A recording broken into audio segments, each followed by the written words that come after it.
Cry was a video game. It was rated high and sold well for Capcom. Afterwards, Kamiya quickly went to work on Beautiful Joe as his contribution for the Capcom 5. Little did he know what horrible things they were doing to his precious little IP. Development for Devil May Cry 2 went largely undocumented.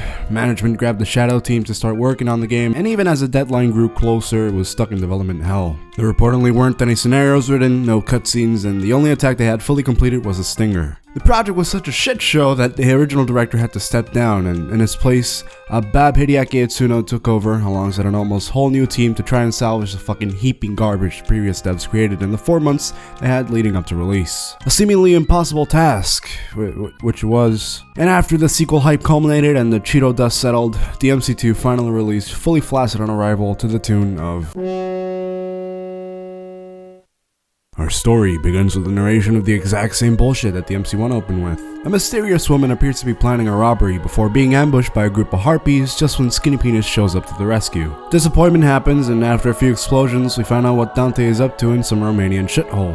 He's teamed up with an old member of a clan that once fought with Sparta, on the hunt for the Arcana MacGuffins to stop Aid Heihachi, an evil corporate tycoon who wants unlimited power, blah blah blah. And thus, he'll set on a region-trotting adventure across Eastern Europe, as you encounter and defeat along the way. The first thing you notice when playing is how unbearably slow and clunky Dante feels. His attack animations and their recoveries take forever, and the stinger the devs held up as their crowning achievement is, well, the addition of a visible and interactive lock-on alongside a dynamic camera that follows you around rather than constantly switching to fixed angles works to make the combat as smooth and as precise as can be. Too bad. The combat is kind of shit. You now have a dedicated dodge button that's really more useful for rolling and cartwheeling around the level ocarina style than to avoid attacks. By far the best feature introduced is the ability to switch out of all your guns on the fly, to exploit reloads and become God himself. You see, the MC2 is infamous for its horribly broken attack values. While the original Devil May Cry forced you to get the most out of both devil arms and guns, the MC2 says fuck that shit and farts and pees and comes all over it, loading up all the guns with roided bullets. Ebony and Ivory are so broken it's not even funny anymore. Enemies can be staggered, stunned, juggled, and have their health wiped clean in mere seconds from any distance. This only gets worse as you collect a bigger arsenal of guns, and that's not even mention how DT turns you into a fully automatic fuck-off death machine. I'm not full auto, it's not full auto. That's not full auto? This is.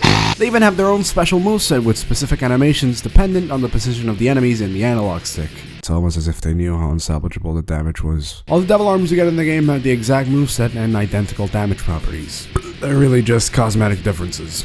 All these broken mechanics and features essentially turn Devil May Cry into a Resident Evil with a namebot. At least fucking around with the Rainstorm is fun. Once realizing you can pretty much fly through the whole game with the base guns, combat swiftly turns into an inescapable slog of dancing around enemies over and over, seeking any sense of challenges but a wet fart. A harder difficulty for DMC2 translates into a bigger health bar to shoot away at and a bigger existential crisis to have over. It doesn't help that the enemy tracking is borderline retarded. It's a miracle if anyone manages to lay a finger on you. Getting the style meter up to showtime is a chore. The default 3-hit combos don't do much, and the guns only suspend the ranking for as long as you're shooting. Having enemies that die off in 5 hits has you frequently losing all your progress as you try to reach enemies laying idle at the other side of the room. The best part of it all being the "don't worry" text being present in every fight as if it's telling you the suffering will end eventually. The annoying platforming segments are gone for the most part, although the constant switch hitting are pathetic and arbitrary excuses for puzzles that sidetrack the level completely. These at times can be frustrating because of the omnipotent camera being zoomed in way too close for comfort and not letting you look at your surroundings. While the combat is slow, the pacing is anything but. Sometimes you have almost nothing happening in between, and sometimes it's a chaotic fucking boss rush. A majority of the bosses, while cool looking, are crammed into levels appearing out of nowhere without any introductions, and then being blown the fuck out immediately before fighting the next one. The variety of locales help the pacing and don't make the game a total bore to the eyes. Secrets and bonuses weren't really given the attention they deserved this time around. Secret missions are found hidden in painfully obvious locations, and each one has you lazily clearing out rooms of enemies every single time.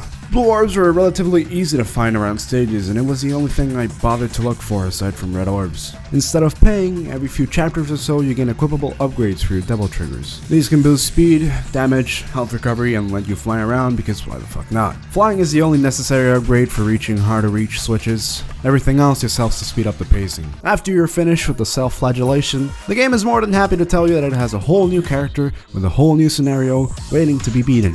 Lucia's scenario offers a somewhat different experience to that of Dante's. Levels and progression are the same, but it constantly alternates paths, with new enemy encounters and cutscenes revealing her basic bitch backstory placed every so often to keep some intrigue going.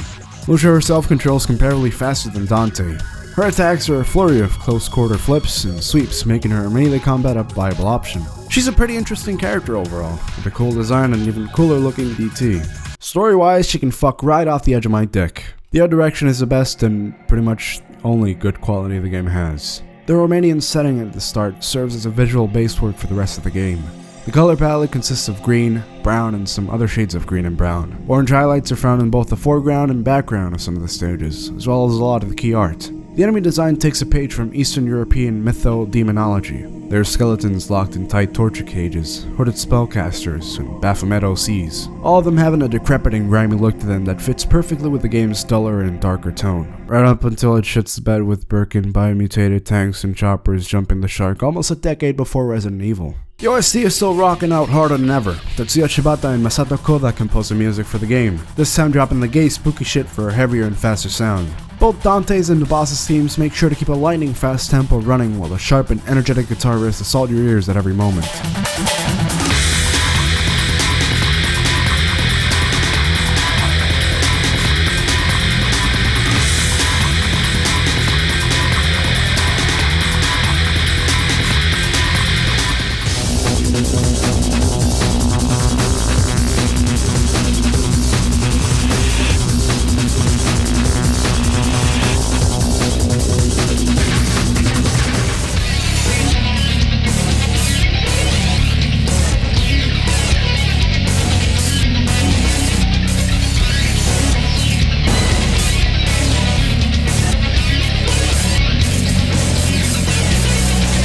A newcomer to the DMC sound is the inclusion of heavy dance beats keeping the rhythm alive and bouncing.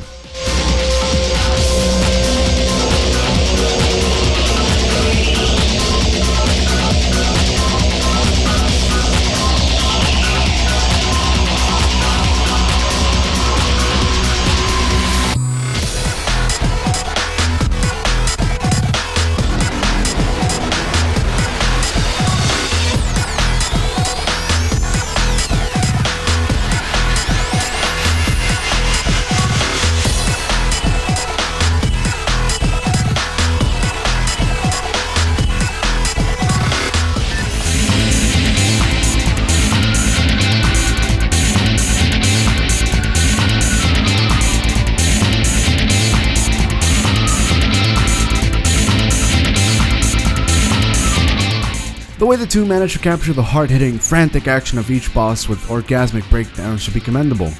Especially when there's nothing fucking happening IRL. There's kind of a reason why so many people tend to forget about DMC2, whether is it by their own volition or not. New characters that are introduced are bland and feel like they aren't even there. The old granny just tells you to fuck off and get some MacGuffins, and the encounters with Lucia don't have a purpose to even occur, up until the last scene shared with her that devolves into an anime monologue about her tragic past as a half-demon clone or whatever the fuck. The main antagonist who says after the entire game is so fucking lazy that his fight literally consists of staying put and calmly smoking a cigar while you comedically barrage him with millions of sword stabs. The lack of any significant challenge is something that applies to every boss. I know Joke spent the entire fight with the chopper reading a book as I held down the fire button for around 4 to 5 minutes. The game is so soul-suckingly boring at times that there's moments where you have to sit through an actual elevator ride uninterrupted for no fucking reason. The pacing of this game feels choppy and at times incoherent. The rush development led to some unfinished scenarios and no idea on how to weed them into the actual stages. As a result, we have shit like a random black portal spawning under your feet that takes you to an underground lake of blood with a Mothra fight as a centerpiece. A homage to DMC1 near the end quickly loses its charm once realizing it's the exact same Phantom model with the exact same moveset Control V'd into the final area to pad out the 3-hour runtime. Just to put it into perspective, DMC2 was the only game in the HD collection that crashed on me multiple times on both my PC and PS4, and I'm unsure as to if it's a mark of how jank it is, or if it's a warning from God.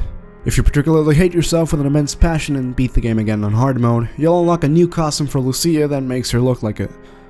Trish? Trish's costume is nothing more than a reskin of the original Dante, using Sparta and Yellow Lightning Storm for DT. It's cute and fun to fuck around with actually efficient sword combos. Replays also unlock Bloody Palace, a fan favorite of the series, just not in this one. A survival mode that has you climbing from floor to floor, with each stage featuring a crazier combination of enemies and bosses than the last. Ultimately a neat addition if it weren't for the fact that the combat is the absolute worst part of the game. While having a lot of cool visual and gameplay concepts, refinements, and crazy set pieces going for it, Devil May Cry 2 just doesn't make the cut, even as it's so bad it's a good game.